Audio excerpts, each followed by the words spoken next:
지난주에는 흩어지듯 비가 내렸는데요. 알고 보니 겨울을 이끌고 온 전령사였습니다. 새로운 계절의 얼굴을 처음 대면하였고 이제는 서로를 알아가면서 준비해야 할 때입니다. 여러분들이 보시는 지금 사진은 그림이 아니고요. 경기도 안산시 상록구에 있는 안산 호수공원이라고 합니다. 가는 계절이 마지막 인사를 하는데 매우 아름답게 보입니다. 계절이 바뀌는 이러한 때 이래 동안 여러분의 교회와 가정은 평안하셨는지 인사드립니다. 오늘 첫 순서로 읽는 글은 여전히 청년에게 보내는 기별에서 택하였는데요. 돈과 재물에 대한 우리의 안목을 새롭게 해주리라 생각됩니다. 금전이 큰 가치를 지닌 까닭은 큰 선을 할 수 있기 때문이다. 금전이 하나님의 자녀의 수중에 있을 때에는 그것이 줄인 자의 양식이 되고 목마른 자의 음료가 되고 헐벗은 자의 옷이 된다. 또 그것은 압제받는 자에게 방어가 되고 병든 자에게 도움이 된다. 그러나 금전이 생활 필수품을 마련하고 다른 사람에게 복을 끼치고 그리스도의 사업을 진전시키는 목적 이외에 사용되면 모래 이상의 가치를 지니지는 못할 것이다 라고 전해주고 있습니다. 지금은 봄날의 기운을 받아 새싹이 움트고 있는데요. 제 국가의 제목이 생명의 근원입니다. 그래서 잠시 말을 띄워보겠습니다. 새싹을 움트게 하는 원동력은 무엇일까요? 태양입니다. 지구 안에 있는 조그마한 흐름과 움직임 모두는 태양이 발하는 빛과 열에 의해서 그렇듯이 조금이라도 움직이고 흐르고 살아있는 듯 하다고 합니다. 통계에 따르면 몇십 년 주기로 태양의 흑점이 많아지고 적어지는데 이로 인해서 강수량도 많아지고 적어지기에 계곡과 강을 흐르는 수량도 적어지고 많아진다고 합니다. 단지 동식물의 생명에만 관여하는 것이 아니라 더위와 추위, 더더욱 비와 구름, 그리고 바람까지도 영향을 미친다고 하니 새삼스럽기만 합니다. 그렇다면 영혼을 지닌 인간의 생명을 위한 태양은 무엇인지요? 이방인들은 태양을 인간 생존을 위한 절대적인 신으로 원시 시대로부터 섬겨왔지만 성경은 태양을 섬기는 자들을 결코 용납하지 않을 뿐더러 태양 신전을 모두 파괴할 것을 명하고 있습니다. 그럼에도 불구하고 성경에서 태양을 가리켜 극적으로 표현한 곳이 단 한 군데 있는데요. 말라기서 4장 2절입니다. 내 이름을 경외하는 너희에게는 공의로운 해가 떠올라서 치료하는 광선을 비추리니 너희가 나가서 외양간에서 나온 송아지같이 뛰리라 하십니다. 주님께서 우리의 영과 육을 치료하시기 위하여 떠오르는 의로운 태양이 되시리라 말씀하십니다. 우리 모두의 영혼에 유쾌함이 그리고 육에는 강건함이 함께하기를 기대해 봅니다. 이번 주 교과의 기억절입니다. 내가 곧 길이요 진리요 생명이니 나로 말미암지 않고는 아버지께로 올 자가 없느니라. 이 말씀은 그리스도인들이 가장 많이 알고 있는 예수님의 자기 선포라고 여겨집니다. 즉 나는 무엇이다 라고 하는 이야기를 예수님의 자기 선포라고 하는데요. 오늘은 그 선포 중에서 나는 생명이다 라는 주제에 대해서 다룹니다. 다음 주 제10과의 교과 제목은 나는 길이요 진리요 생명이니 라고 하기 때문에 10과에서 다룰 만도 한데요. 그 생명을 9과에서 다루고 10과에서는 길과 진리에 대해서 이야기합니다. 그렇다면 생명에 대해서 제일 먼저 다루는 까닭이 무엇일까요? 그 이유를 생각해 보니 나는 무엇이다 라는 7번의 선포 중에서 생명이라고 하는 단어가 들어간 선포가 3번 반복되어 사용된다는 데서 찾을 수 있지 않는가 여겨집니다. 즉 내가 곧 길이요 진리요 생명이니 나는 생명의 떡이요 나는 부활이요 생명이다. 이렇게 생명이라고 하는 단어가 3번 고백되고 있는데요.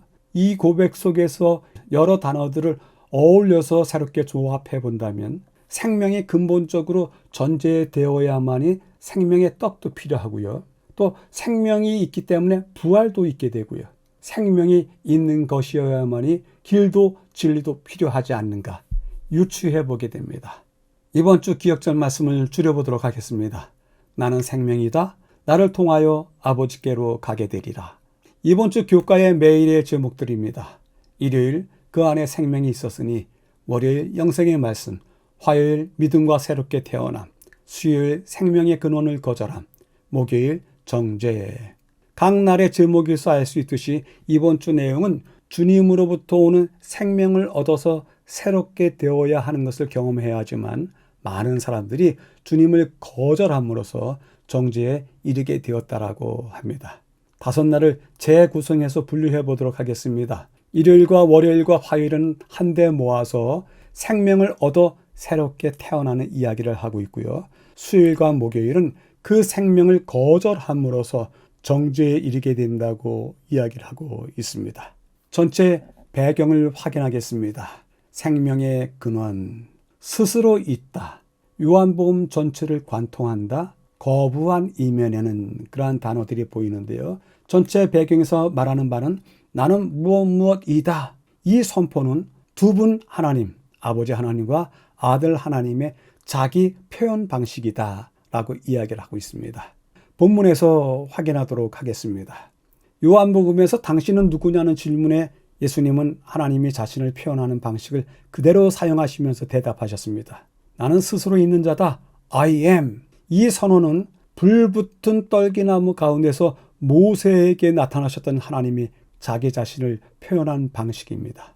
출애굽기 3장 14절에 나는 스스로 있는 자이다. 이 말씀 안에 I am, 나이다가 들어 있습니다. 중간 부분에서는요. 스스로 있는 자이신 바로 그 하나님이 육신이 되셨습니다. 우리와 함께 거하셨습니다. 우리가 그분의 영광을 보니까 하늘에 계셨던 아버지 독생자의 영광과 동일합니다. 때문에 스스로 계신 하나님 아버지와 더불어서 나는 무엇이다, I am 사용하신 예수님은 하나님으로서 우리와 함께 하시기 위해서 이 땅에 내려오신 것이 확실합니다.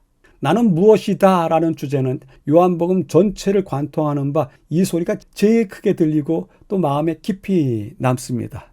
이번 주 기억절은 그 주제를 나타냈는데요. 나는 무엇이다 라고 하는 선포가 7개가 있습니다. 길이요 진리요 생명이니 세상의 빛, 생명의 떡, 양들의 문, 선한 목자, 참 포도나무요 부활이요 생명이요. 이렇게 7가지가 나오는데요. 그 중에 서너 가지를 우리가 교과에서 공부하게 되리라 생각됩니다. 이번 주에도 우리는 요한복음에 나타난 예수님을 계속 배울 텐데요. 그리고 또 예수님이 메시아라는 강력한 증거에도 불구하고 어떤 사람들은 그분을 계속 거부하는 이면이 무엇인지 살펴보기도 할 것입니다. 예수님이 메시아라고 하는 이 연구를 계속하는 까닭은 우리도 이스라엘 백성들과 같이 실수를 저지르지 않으려면 어떻게 해야 하는지, 또 그러한 실수를 저지를 위험에 처한 사람들을 어떻게 도울 수 있는지를 배우기 위해서 거듭거듭 배우고 있습니다. 전체 배경을 요약해 보도록 하겠습니다. 주님 누구인지 스스로 밝히시고 계신다. 그분은 스스로 있는 자, 곧 나는 무엇이다. 구약의 하나님, 신약의 예수님, 그 두 분 다 하나님이시고 특별히 하늘에서는 아버지의 독생자로 계셨던 분이시다 라고 이야기하고 있고요. 우리가 이러한 사실을 계속 배우는 까닭은 실수를 하지 않으려고 또 도우려고 배우는 것이다. 때문에 우리가 세상에 오실 그 메시아가 예수님이시요 그 하나님의 독생자이셨다는 것을 우리 마음속에 먼저는 견고하게 심어 놓아야 할 것이다 전하고 있습니다. 여쭤봅니다. 너희는 나를 누구라 하느냐? 제자들에게 물으셨는데 그것을 다시 우리 자신에게 물어보겠습니다. 너희는 나를 누구라 하느냐 물으신다면 우리 각자는 그 대답을 어떻게 하시겠습니까? 우리 모두가 그 대답을 준비해 보시게 되길 바랍니다. 전체 배경에서부터 중요한 진술을 하고 있기에 보충해 보겠습니다. 언제인가 수업을 준비하면서 왜 예수이어야 하는가, 왜 그리스도이어야 하는가에 대한 질문과 그에 대한 대답을 준비해야 했습니다. 여러분들은 어떻게 생각하시는지요? 우리가 믿는 바 그 믿음의 주이신 예수님, 왜 꼭 그분이어야만 합니까? 그 대답이 우리의 신앙의 척도가 되지 않을까 생각이 드는데요. 그리고 그 대답을 요한복음을 통해서 얻게 되는데요. 그분이 보여준 표적과 그분에 대한 증언, 증거, 증인들에게서 우리의 대답이 준비되어야 한다고 생각이 듭니다. 이번 제4기가 그런 입장에서 예수님은 누구인가라고 하는 논제 아래서 요한복음을 4구획으로 나누어서 연구하는 중에 있는데요. 예수님은 누구인가? 그것이 요한복음 전체를 다루고 있는 논의가 됩니다. 왜 이것을 강조하냐면 이번 주 교과가 예수님은 누구인가라고 하는 커다란 논의 안에서 주제별로 다루는 것인데요. 그 주제들이 표적에 의해서, 증거에 의해서, 증언에 의해서, 증인에 의해서, 그리고 자기 선포에 의해서 예수님이 누구인지에 대해서 이야기하고 있기 때문에 그렇습니다. 결국 우리가 사기에서 다루는 이 과정들은 주제들이라고 교과서에 표현한 것처럼 커다란 논의 아래 예수님은 누구인지에 대한 주제들 따로따로 구별하여서 설명하고 있는 중에 있습니다. 따라서 여러 주제들 중에서 이번 주에는 자기 선포로서의 예수님은 어떠한 분이신지에 대해서 듣게 되는데요. 교과가 반복되고 내용이 맴돈다고 생각하는 분들이 계십니다. 그리 생각하시는 것도 당연합니다. 왜냐하면 표적에서도 예수님은 누구인가, 증거에서도, 증언에서도, 증인에서도 계속 예수님은 누구인가에 대한 질문과 그 대답을 듣기 때문에 계속 맴돈다고 생각이 듭니다. 본 교과의 저자들은 제4기 동안에 오직 한 가지 목표, 예수님은 누구인가를 설명하기로 초점을 삼았기 때문입니다. 그럼에도 우리가 교과에서 관심과 흥미를 뗄 수 없는 까닭은 전하고자 하는 목표를 이루기 위해서 다양한 상황, 여러 계층의 인물들을 등장시키면서 흥미롭게 이끌고 있다는 것입니다. 이제는 요한복음에 나오는 단 하나의 남은 증언, 증인이 있는데요. 예수님 자신입니다. 예수님 자신의 자기 선포라고 이야기하는데요. 나는 무엇이다를 통해서 당신이 누구이신지를 이야기하고 있습니다. 그래서 남아있는 교과들에서는 나는 무엇이다.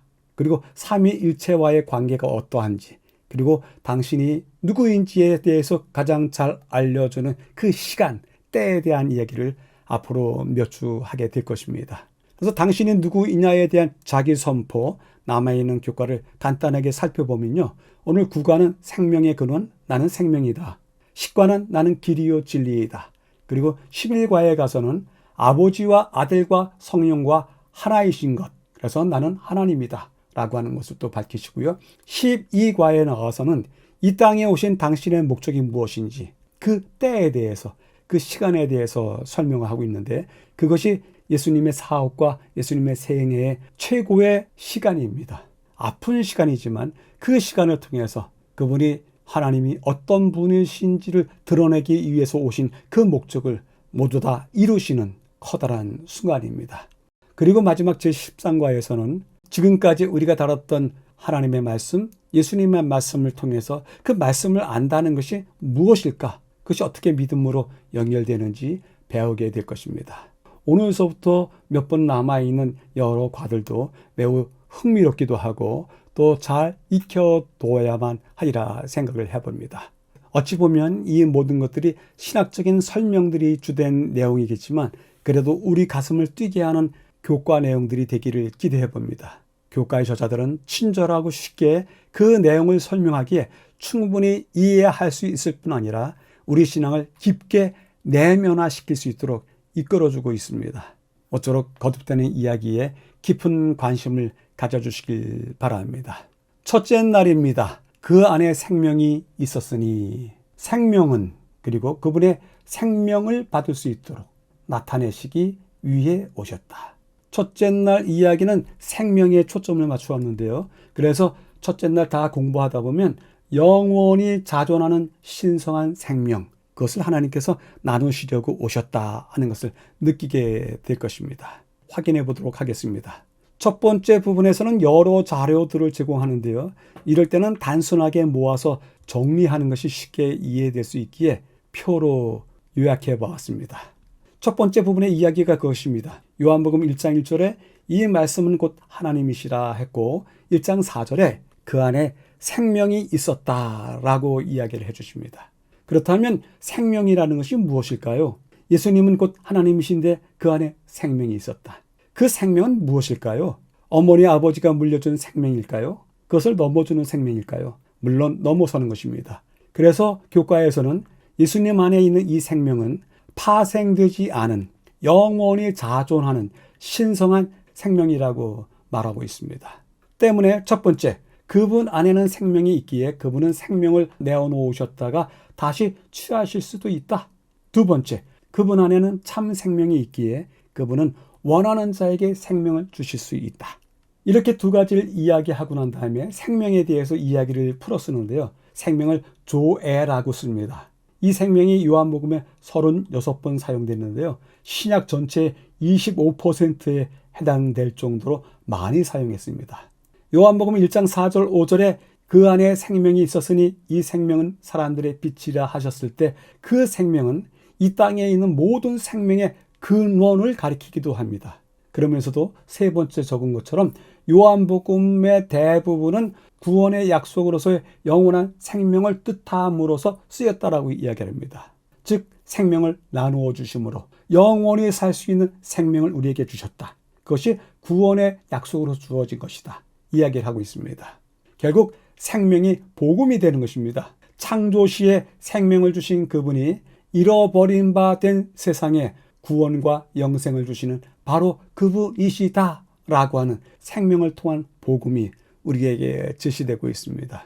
때문에 우리가 이것을 가장 기본적으로 우리 믿음 안에 심어둬야 되지 않을까 생각이 듭니다. 우리 안에 영원한 생명이 있습니다. 절대 불변하는 신성한 생명이 우리 안에 심어져 있습니다. 예수님을 믿었기 때문에 심어져 있고 다시 올 세상에서 그것을 또 부여받기 때문에 심어질 것입니다. 생명을 이미 받기도 했지만 또 앞으로도 심어질 것입니다. 그런 입장에서 우리의 삶 안에는 이미 주님의 생명이 또 하나님의 생명이 부여된 바 되었다고 생각하는 것이 옳습니다. 두 번째 부분입니다. 중간 부분을 위해서 예수님은 왜 이 땅에 오셨는지 묻고 성경절을 이야기하는데요. 1장 세상 죄를 지고 가는 하나님의 어린 양이로다. 3장 저를 믿는 자마다 멸망치 않고 영생을 얻게 하려 하심이라. 6장 아들을 보고 믿는 자마다 영생을 얻는 이것이니. 예수님께서 이 땅에 오신 이유가 무엇이라고 설명하냐면 모두 다 생명 때문에 영생 때문에 오셨다고 이야기를 풀어주고 있습니다. 성경절을 통해서 알려주는 바 분명한 것을 어떤 모형으로 비교해 본다면 모세가 광야에서 뱀을 든 것을 기억하시면 됩니다. 모세가 광야에서 뱀을 든 것 같이 인자도 들려야 하리니 이는 그를 믿는 자마다 영생을 얻게 하려 하심이라. 뱀에게 물린 이스라엘 백성들을 구하기 위해서 노뱀이 높이 들렸던 것처럼 죄에 물린 우리를 대신해서 예수님께서 십자가에 달리셨고 그분은 우리가 그분의 생명을 받을 수 있도록 우리가 받아야 될 형벌을 받으셨습니다. 이미 우리가 생명을 얻었습니다. 또한 생명을 얻을 것입니다. 지금으로부터 오는 세월까지 그 생명은 연속되고 끊어지지 않고 다른 생명이 아닙니다. 그것이 생각도 마음도 우리의 육체도 지배하고 있다는 것을 깨닫는 것입니다. 마지막 부분에서는요. 우리가 생명을 얻은 후 더 풍성히 누리시기를 예수님은 원하신다고 이야기를 합니다. 그 이유가 무엇일까요? 성경은 다음과 같이 이야기합니다. 영접하는 자, 곧 그 이름을 믿는 자들에게 하나님의 자녀가 되는 권세를 주셨으니 혈통으로나 육정으로나 사람의 뜻으로 나지 아니하고 오직 하나님께로부터 난 자이기 때문이라 라고 설명을 하고 있습니다. 우리가 하나님의 영원하신 불변의 생명력을 얻었습니다. 오직 하나님께로부터 났기 때문에 그렇습니다. 그것이 우리 모두에게 주어진 특권입니다. 때문에 우리 모두가 이 중요한 특권, 혈육으로 나지 아니하고 육정으로 나지 아니하고 오직 하나님께로부터 났기 때문에 얻는 이 생명력을 이 땅에서도 푸르게 전하면서 살아야 될 듯합니다. 예수님은 아버지를 우리에게 나타내기 위해서 오셨습니다. 때문에 성경에 설명하는 바 본래 하나님을 본 사람이 없으되 아버지 품속에 있는 독생하신 하나님이 나타내셨느니라 라고 설명하고 있습니다. 예수님의 성품을 통해서 우리는 아버지가 어떤 분이신지를 알 수 있게 되었습니다. 교훈은 다음과 같이 이야기합니다. 그리스도에게는 최초부터 있고 빌려오지 않고 다른 곳에서 파생되지 않은 생명이 있다. 아들이 있는 자에게는 생명이 있다. 그리스도의 신성은 믿는 자에게 영생에 대한 보증이다. 이곳에서 그리스도는 당신의 재림 때를 내다보신다. 그때 죽은 의인이 썩지 않을 몸으로 부활하겠고 살아남은 의인은 죽음을 보지 않고 하늘로 데려감을 받을 것이다. 전하고 있습니다. 첫째 날을 요약해 보도록 하겠습니다. 생명, 영원하고 신성한 본성이다. 그런데 그 생명을 인류에게 주시기 위해서 주님께서 높이 들리셨다. 그리고 그 변치 않은 신성한 품성, 그 품성이 무엇인지 아버지를 통해서 내보이시는 것이 예수님의 사역이시다 라고 전하고 있습니다. 질문해 보겠습니다. 인간의 유한한 생명과 하나님의 영원한 생명, 그 차이점을 어떻게 설명하시겠습니까? 물론 유한하고 무한한 생명의 차이점도 있겠지만 그것 말고도 어떤 차이점이 있는지 우리 스스로가 물어보고 확인해야 되지 않을까 생각이 듭니다. 둘째 날입니다. 영생의 말씀, 영생에 대한 그리고 오직 믿음으로 구원의 본질. 영생은 영원한 생명이라고 하는 말의 뜻이 아닐까요? 단어들로만 보아서 둘째 날 이야기하는 바는 영생은 그분의 능력이다. 그러니 오직 믿음으로 의식적으로 선택하라. 그것이 구원의 본질이다. 이렇게 이야기하고 있습니다. 본 내용을 확인하기 전에 첫째 날 생명에 대한 진술이 우리의 믿는 바를 견고하게 하는 틀을 제시하였다고 생각하는데요. 둘째 날은 이어서 영생에 대한 이해도 견고하게 해줍니다. 생명과 영생에 대한 이 두 개념에 대한 정확한 이해가 우리 신앙의 초석이 되어야 함은 분명합니다. 이번 주 교과의 중요성이 이렇듯 우리가 희미하게 알던 바들에 대해서 확고한 신앙을 갖게 하는 데 있습니다. 요한복음 6장부터 읽도록 하겠습니다. 인자의 이전 있던 것으로 올라가는 것을 볼 것 같으면 어찌하려느냐? 살리는 것은 영이니 육은 무익하니라. 내가 너희에게 이른 말이 영이요 생명이라. 주여 영생의 말씀이 계시오매 우리가 누게로 가오리까? 영생에 대한 베드로의 고백은 요한복음 전체를 관통하는 매우 중요한 주제와 맞닿아 있습니다. 요한복음 6장에는 5천 명을 먹이신 사건의 맥락에서 영생에 관한 표현이 집중된 것을 확인할 수 있습니다. 표로 확인해 보도록 하겠습니다. 영생, 이것은 첫째 날에 읽었었던 조에가 맨 앞자리에 오고요. 그 다음에 뒤에는 영원한이라고 하는 뜻이 있는 아이오니온, 조엔 아이오니온, 영원한 생명, 이렇게 본문에 쓰여져 있습니다. 그 조엔 아이오니온, 영생에 대해서 첫 번째, 요한복음 6장의 5천 명 먹이신 기사에서 영생이 집중적으로 표현된다. 5천 명을 먹이신 이후에 나는 생명의 떡이다. 이렇게 말씀하셨을 때 그 말씀은 삶과 죽음, 그리고 부활이 영원한 구원의 근원이 된다라는 것을 이야기해 주는 것입니다. 두 번째, 영생에 상응하는 표현이 요한복음에 17번 이상 나타나는데요. 이때의 영생은 영적인 존재나 영원한 존재, 그것이 되는 것 또는 다른 천상의 개념을 의미하는 것이 아닙니다. 우리가 이제까지 생각해 보기는 영원한 존재가 되는 것, 그것이 영생이다 생각했는데요. 그것이 아니고 다른 의미라고 저자들은 설명하고 있습니다. 세 번째요. 영생은 구원을 주고 현재 우리의 존재에 의미를 더하고 주님 다시 오실 때 죽음 없는 생명에 들어가게 하시는 그분의 능력을 뜻한다고 합니다. 그리고 마지막으로 네 번째 설명하기를 부활은 우리의 시간과 공간 그리고 우리의 육신에서 이루어지게 될 것이다. 그것은 죽은 자 가운데서 부활하는 것이며 에덴에서 우리가 가졌던 생명을 다시 얻는 것이다 라고 이야기하면서 하나님께서 영원토록 당신의 파트너가 되도록 만드셨던 아담과 하와와 같은 그러한 생명을 다시 얻게 될 것이라고 선언하고 있습니다. 저자들이 내리는 결론에서 확고하게 영생이라고 하는 것은 영원한 생명을 얻는 것이다 이렇게 표현하지 않을지라도 3번, 4번 안에서 그 표현이 들어가 있다고 생각이 듭니다. 이제는 두 번째 부분을 확인하겠는데요. 성경 인용 구절들을 먼저 확인하도록 하겠습니다. 저를 믿는 자마다 영생을 얻게 하려 하심이라. 하나님이 세상을 이처럼 사랑하사 독생자를 주셨으니 이는 저를 믿는 자마다 멸망치 않고 영생을 얻게 하려 하심이라. 6장이요. 내 아버지의 뜻은 아들을 보고 믿는 자마다 영생을 얻는 이것이니 마지막 날에 내가 이를 다시 살리리라. 믿는 자는 영생을 가졌나니. 영생에 대한 이야기를 계속하고 있습니다. 우리는 영생을 어떻게 얻을 수 있을까요? 첫 번째 답변이 그것입니다. 오직 믿음으로이다. 예수님께서 우리를 위하여 사셨고 우리를 대신하여 죽기 위해서 오신 것을 우리는 믿는 것이다. 이 믿음은 우리에게 선물로 주어지지만 우리는 회개하고 죄 용서와 깨끗함을 받기 위해서 그분의 피의 능력을 구하고 자신을 맡기기로 의식적으로 선택해야 한다. 매우 중요한 이야기를 하고 있는데요. 구원의 첫 번째 단계가 이것인데요. 오직 믿음입니다. 근데 그 믿음은 어떻게 주어지는 것이라고요? 하나님께서 우리에게 선물로 주어지지만 우리가 그 복음을 듣고서 회개하고 죄의 용서를 받고 깨끗함을 받기 위해서 그분의 피의 능력을 구하는 것입니다. 복음을 듣고 피를 구하고 자신을 맡기기로 의식적으로 선택하는 과정이 구원의 법칙의 한 단계라고 설명하고 있습니다.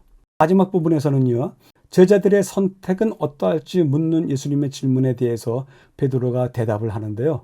주여, 영생의 말씀이 주께 있사오니 우리가 누구에게로 가오리까? 라고 대답을 합니다. 이 베드로의 대답 안에 구원의 본질과 우리가 그것을 얻는 방법을 담고 있는데요. 구원은 철학이나 역사나 과학 같은 인간의 학문에서 찾을 수 있는 것은 아닙니다. 그것은 그 안에 영원한 생명을 가지고 계신 예수님께서 성령의 인도하심을 따라 그 생명을 받아들이는 모든 이에게 주시는 값 없이 주시는 선물입니다. 때문에 주여 영생의 말씀이 주께 있사오니 우리가 누구로 가오리까 했을 때 베드로는 모든 것을 놓은 것입니다. 당신이 주시는 값없는 선물로만으로도 만족합니다. 그 말씀 이외에 더 요구할 그 어떤 것도 없습니다. 단지 당신의 말씀이면 갑니다. 라고 베드로가 고백을 하고 있습니다. 교훈은 다음과 같이 이야기합니다. 구원에 이르는 믿음은 단순히 복음의 진리를 인정하는 것이 아니다. 참 믿음은 그리스도를 개인의 구주로 받아들이는 것이다. 하나님이 독생자를 주셨으므로 내가 그분을 믿음으로 멸망치 않고 영생을 얻게 된다. 그분의 말씀을 따라 그리스도께 나아올 때 나는 그분의 구원의 은혜를 받는 것을 믿어야 한다. 내가 사는 생애는 나를 사랑하사 나를 위하여 자기 몸을 버리신 하나님의 아들을 믿는 믿음 안에서 사는 것이어야 한다. 라고 전하고 있습니다. 둘째 날을 요약해 보겠습니다. 영생, 영원한 생명, 창조 생명을 다시 얻는 것이다.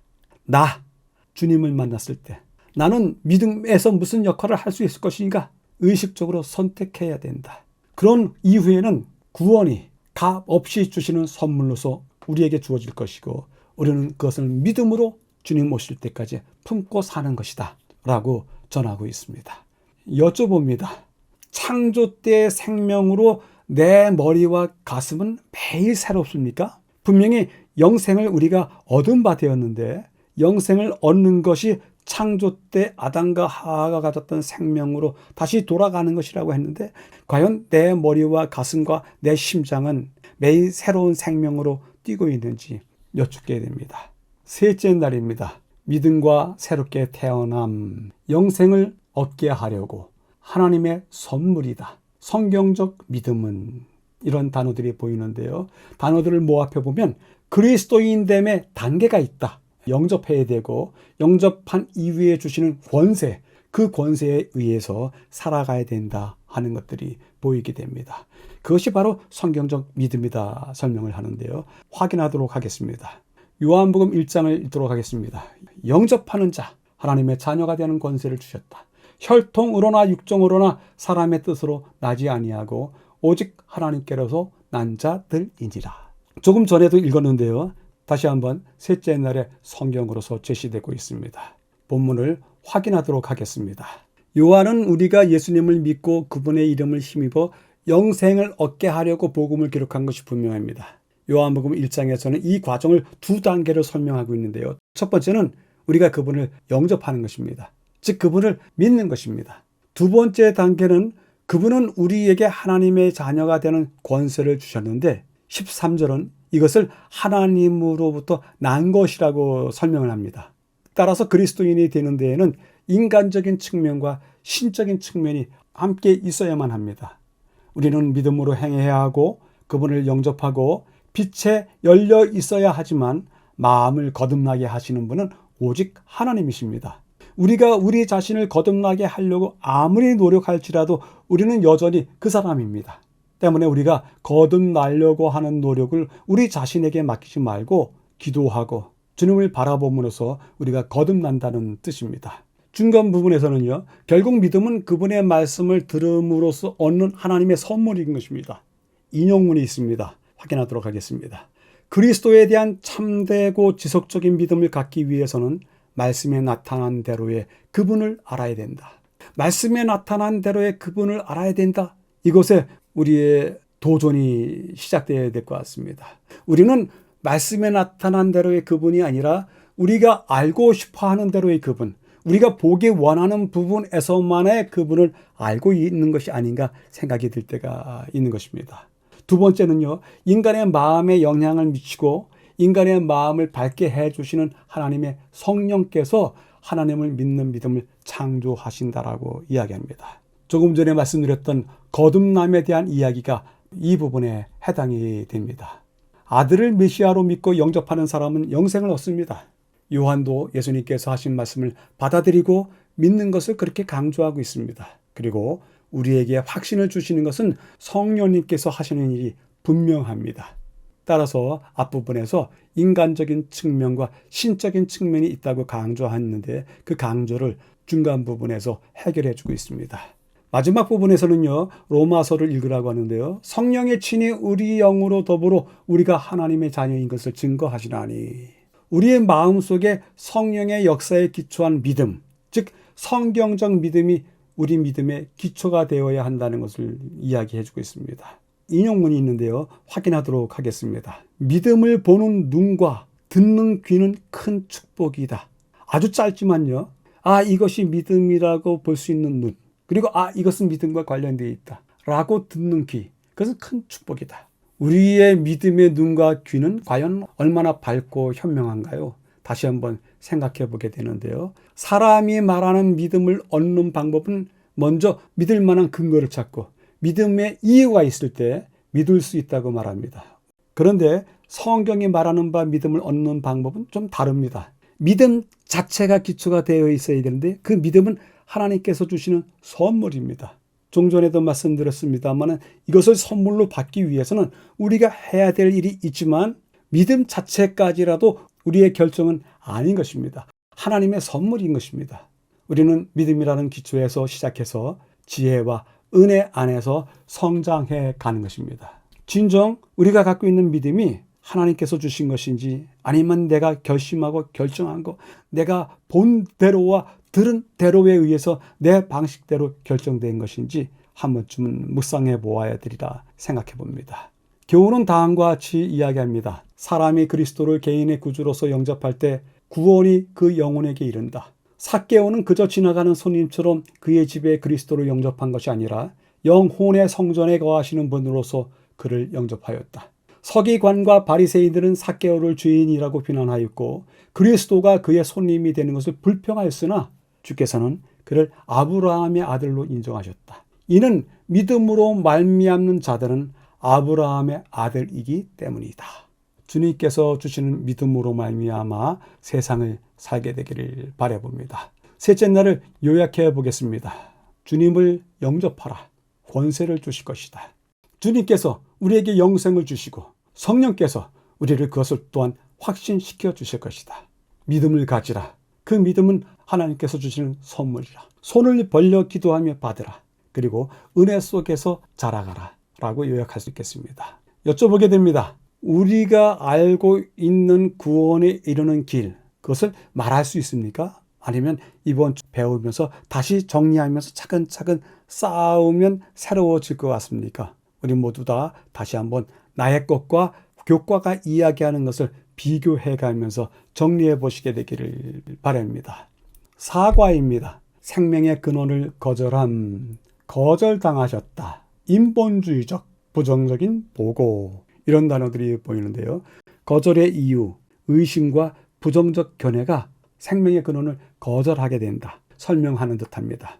우선은 요한복음 1장을 읽고서 시작하겠습니다. 빛이 어둠에 비치되 어둠이 깨닫지 못하더라. 세상이 그를 알지 못하였고 자기 땅에 오매 자기 백성이 영접지 아니하였더라. 스스로 계신 분께서 자기 백성 중 많은 이에게 거절을 당하셨습니다. 요한이 기록한 성경 전체에서 가장 슬픈 이야기입니다. 이후에 바울도 분명하게 이야기하지만 너희의 확신을 버리지 말라 이렇게 경고를 하는데요. 우리가 반복해서 보았듯이 사람들이 하나님의 말씀을 받아들이지 않았기 때문에 그리스도께서 거절당하셨습니다. 이 이야기에 대해서 중간 부분에 긴 인용문으로 채워져 있기 때문에 확인하도록 하겠습니다. 현대적 인본주의적 사고는 의심에서 시작된다. 사람들은 무엇이 진리인지 판단하기 위해 모든 것에 의문을 제기한다.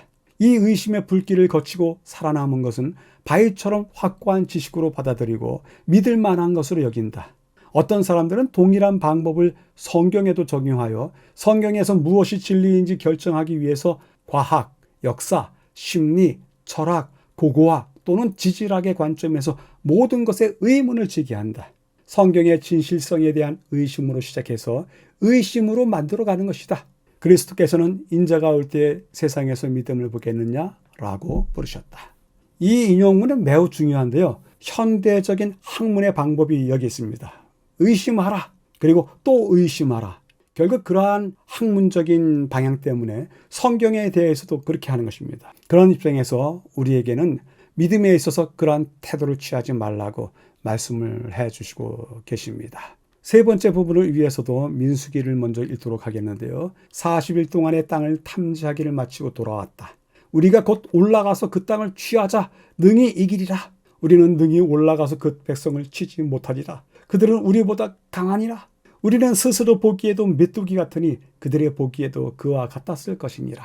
40일 동안 가나안 땅을 정탐하고 온 사람들의 보고가 철저하게 두 편으로 나누어져 있는 모습을 보게 되는데요.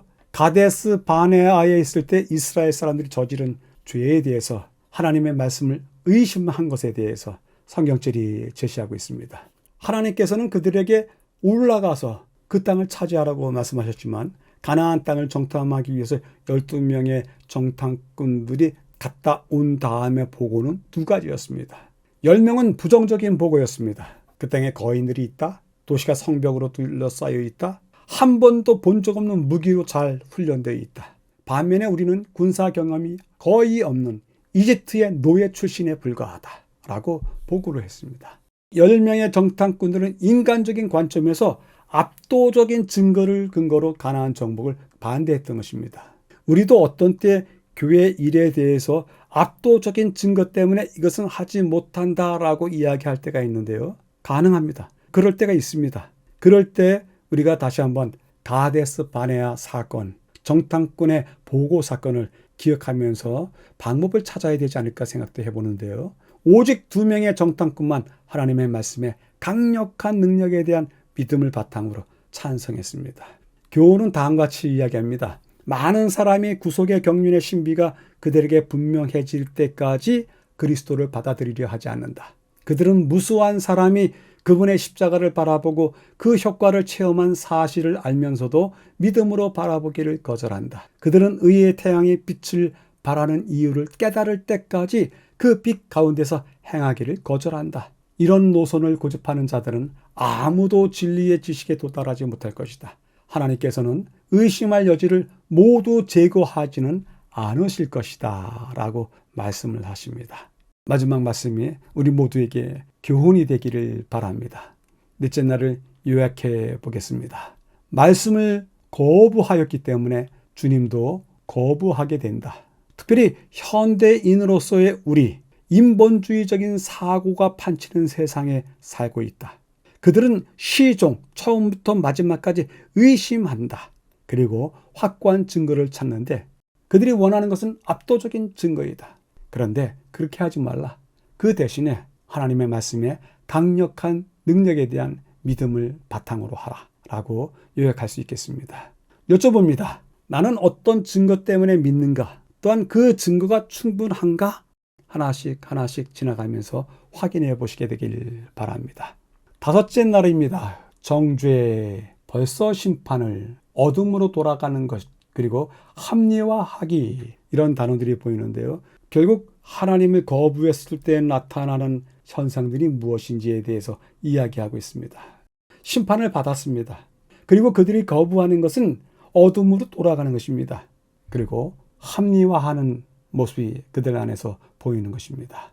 본문의 첫 부분에 긴 성경 구절을 인용하고 있는데요. 함께 살펴보도록 하겠습니다.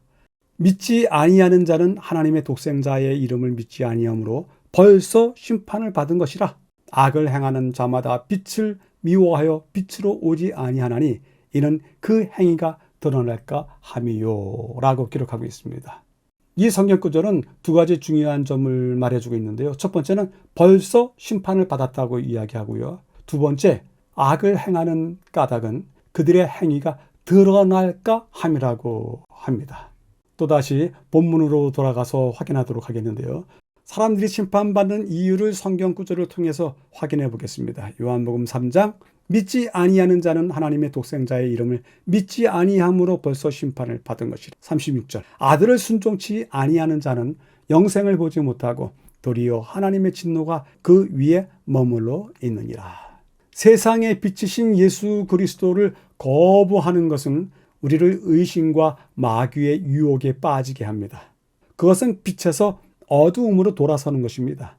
하와는 동산의 중앙에 있는 선악과를 어떻게 대해야 하는지 빛을 받았습니다.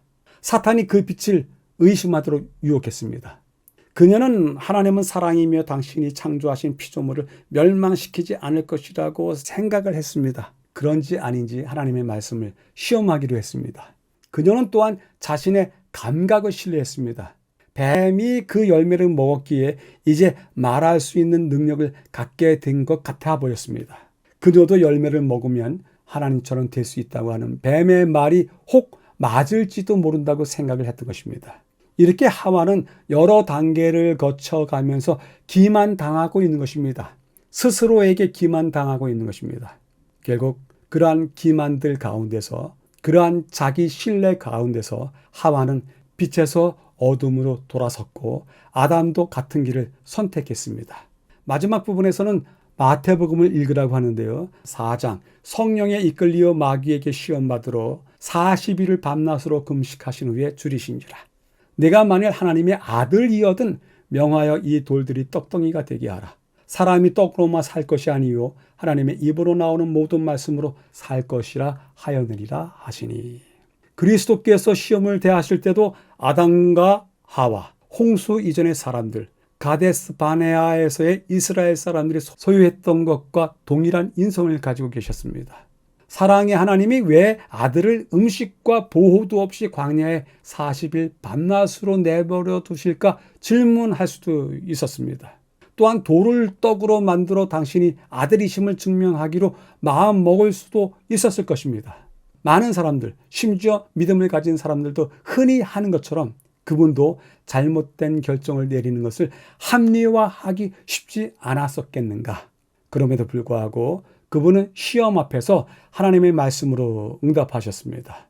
그분은 이 땅의 사고방식이 아닌 하늘의 것을 기준으로 하여서 행동했습니다. 교훈은 다음과 같이 이야기합니다. 하나님께서는 이미 예수께서 당신의 아들이심을 증거하셨다. 사람이 와서 또 그가 하나님의 아들이라는 증거를 보여달라고 하나님께 요구하는 것은 하나님의 말씀을 시험하는 것, 곧 하나님을 시험하는 것이 되는 것이다. 그리고 하나님께서 약속하지 않으신 것을 요구하는 일도 역시 같은 일일 것이다. 그렇게 하는 일은 불신을 나타내고 하나님을 진실로 시험하는 것이 된다라고 전하고 있습니다. 다섯째 날을 요약해 보도록 하겠습니다. 빛을 거절하는 자. 왜 빛을 거절할까? 그들이 어둠 속에서 사라지기 원하는 행위, 그 행위가 드러날까 합니다. 특별히 빛을 거절하는 자들은 자기 기만으로 겹겹이 포장된 다음에 빛에서 돌아서게 된다. 우리가 택할 길은 무엇이다? 이 땅의 방식으로 생각하고 사고하고 행동하는 것이 아니라 하늘 방식을 따라야 되지 않겠는가라고 전하고 있습니다. 여쭤보게 됩니다. 나의 선택과 행위가 자연스럽게 묻히기를 원하십니까? 아니면 드러나기를 원하십니까? 이것에 대한 우리의 생각이 우리의 길을 정하리라 생각해 봅니다. 전체 공부를 마치면서 한 부분 다시 확인하겠습니다. 첫째 날 시작 부분에 요한복음 1장 4절에 그 안에 생명이 있었으니 이 생명은 사람들의 빛이라 설명하면서 생명은 파생되지 않은 영원한 자존하는 신성한 생명을 말한다고 했습니다. 그리고 이 생명은 우리 생명의 근원이 되기도 하고 구원의 약속으로 주시는 영원한 생명을 뜻하기도 한다고 하셨습니다. 그리고 이번 주 처음으로 나는 무엇이다 라고 하는 예수님의 선포, 자기 선포에 대해서 하나를 다루었는데요. 주님의 이 선포들을 앞으로 더 듣게 될 텐데요. 더 듣게 될 때 우리는 어떻게 받아들여야 할까요? 이 부분에서 마음이 흔들렸습니다. 우리가 주님을 믿음으로 신성한 생명을 이미 얻었고 영원한 생명 받기를 기다리고 있는 중인데 아침에 일어날 때마다 내 심장을 부여잡고 오늘도 신성한 생명으로 살고 구원의 약속으로 주어진 영원한 생명의 고통을 느끼면서 주를 붙잡고 살기를 바랍니다 라고 하면서 자리에서 일어나는지 묻지 않을 수 없었습니다. 그 질문에는 나는 생명이다라고 하는 주님의 선포와도 관계가 있습니다. 불변하시는 생명의 고동과 신성한 핏줄기로 살아가면서 하늘에 가깝도록 하루를 맞춰야 하지만 우리는 아직까지 일어나서 누울 때까지 나의 유익을 위해서 다름질하고 때문에 다른 사람들을 속이고 그들의 선한 마음을 짓밟고 그것도 모자라서 기만한 후에 도적질까지 하려고 몸부림치면서 하루를 채우는 일이 다반사가 아니었는지 되돌아보게 됩니다. 이렇게 말씀드리는 까닭은 주님께서 나는 생명이요 라고 말씀하셨을 때는 그것을 신학이나 지식으로 알아두라 말씀하신 것이 아니라 말씀드린 바처럼 신성하고 영원한 생명이 너희들 안에 생명 안에 마음 안에 깃들도록 하라고 말씀하신 것이 분명하기 때문입니다. 따라서 우리가 주님의 말씀을 입과 머리로만 배우지 말고 구별된 삶과 뜨거운 가슴, 사랑 깊은 마음으로 배워야 하는 것이 아닌가 생각해 봅니다. 다음 주에 나올 내가 길이요 하신 주님의 선포에도 동일합니다. 그 말씀을 듣고서 내가 길이다, 내가 맞다라고 주장하는 사람들이 얼마나 많이 있는지요. 그런데 그렇게 주장하라는 뜻이 아니라 주님의 길이시오니 내가 그 길에 서겠습니다. 내가 그 길을 따라가겠습니다 하는 것이 본뜻이라고 생각이 듭니다. 우리의 모든 배움이 그리고 말씀에서 상고하는 것들이 우리 삶을 변화시키는 동력으로서 제시되길 바라고 우리가 마음에 품은 길을 견고하게 하는 힘이 되기를 기대해 봅니다. 더 깊은 연구를 위해서입니다. 첫 번째 부분입니다. 그분은 그 굴욕의 길에서 한층 더 밑으로 내려가셨다. 사람의 모양으로 나타나셨으며 자기를 낮추시고 죽기까지 복종하셨으니 곧 십자가에서 죽으심이라. 대제사장이 화려한 예복을 벗고 일반 제사장의 세마포 옷을 입고 봉사한 것처럼 그리스도께서는 종의 형체를 취하시고 자신이 제사장으로서 그리고 자신이 제물도 되셔서 제사를 드리셨다라고 전하고 있습니다. 두 번째 부분입니다. 그리스도께서는 우리로 당신의 받으실 대접을 받게 하기 위하여 우리가 받아야 할 대우를 받으셨다. 그리스도께서 당신과 아무 상관이 없는 우리 죄를 인하여 정죄함을 받으신 것은 우리로 우리가 아무런 공헌도 한 바 없는 당신의 의로 의롭다 하심을 받게 하시기 위함이었다. 자신에게 질문하기입니다. 나에게는 어떤 생명이 흐르고 있는가? 어두움에 가려지는 생명인가? 아니면 빛으로 밝은 빛으로 점차로 나오는 생명인가? 스스로에게 물어보시게 되길 바랍니다. 오늘의 교과를 세 줄로 요약해 보겠습니다. 영원한 생명, 말씀으로 찾아가라. 그분을 영접하라. 그리하면 권세를 받을 것이다. 그리고 의심과 자기 기만에서 돌아서서 주님께서 주시는 믿음을 받으라. 본 학회 교과 연구에 참여해 주신 여러분께 감사드립니다. 다음 주에 다시 뵙겠습니다. 감사합니다.